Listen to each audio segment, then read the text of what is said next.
প্রতি 4 বছর ঘুরে যখন শুরু হয় ফুটবল বিশ্বকাপ, তখন বাংলাদেশের মানুষের মধ্যেও শুরু হয় আনন্দ আর নানা আয়োজন। প্রিয় দলকে সমর্থন করার পাশাপাশি বিপক্ষকে ট্রোল, সবকিছু মিলিয়ে যেন অন্যরকম এক রমরমা পরিবেশ থাকে। তবে দল সমর্থনের ক্ষেত্রে ব্রাজিল আর আর্জেন্টিনার কথা না বললেই না। প্রতিবার বিশ্বকাপে আর্জেন্টিনা আর ব্রাজিল নিয়ে চলে নানা উত্তেজনা। আর সম্প্রতি এক ব্রাজিল সমর্থক যা ঘটালেন তা স্রেফ চমকপ্রদ নয়, রীতিমতো পুরো দেশকে তাক লাগিয়ে দেওয়ার মতো।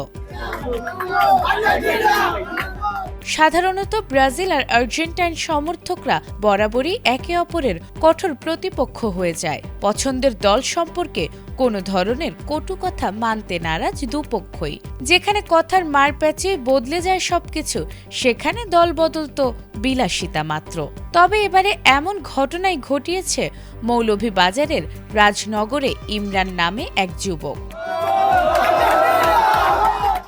ইমরান আগে থেকে ব্রাজিলের পাগলা ভক্ত, তবে সে হঠাৎ করেই ব্রাজিল সমর্থন বাদ দিয়ে আর্জেন্টিনায় যোগদান করতে চায়। নেইমারের জাদুতে মুগ্ধ ইমরান দিনরাত সবার কাছে ব্রাজিলের জয়গান গাইতেন, কিন্তু হুট করে শনিবার দুপুরে তিনি দুধ দিয়ে গোসল করে ব্রাজিলের মায়া ত্যাগ করে আনুষ্ঠানিকভাবে যোগ দিয়েছেন আর্জেন্টিনার সমর্থক দলে।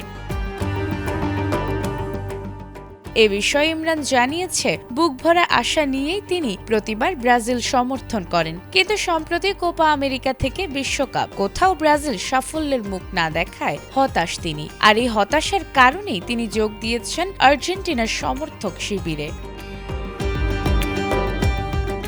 এ খবর ছড়িয়ে পড়ার পর বিশেষ আয়োজন করে আর্জেন্টিনা ফ্যান গ্রুপ অব মৌলভীবাজারের অ্যাডমিন ফুয়াদ আহমদ মুরাদ। প্রথমে কেক কেটে এরপর আয়োজনের সবচেয়ে ব্যতিক্রমী অংশ হিসেবে ইমরানকে দুধ দিয়ে গোসল করানোর পর আনুষ্ঠানিকভাবে আর্জেন্টিনার জার্সি পরিয়ে আর্জেন্টিনার সমর্থক হিসেবে বরণ করে নেয়। নাজমুন নাহার জান্নাত, এটিএন বাংলা।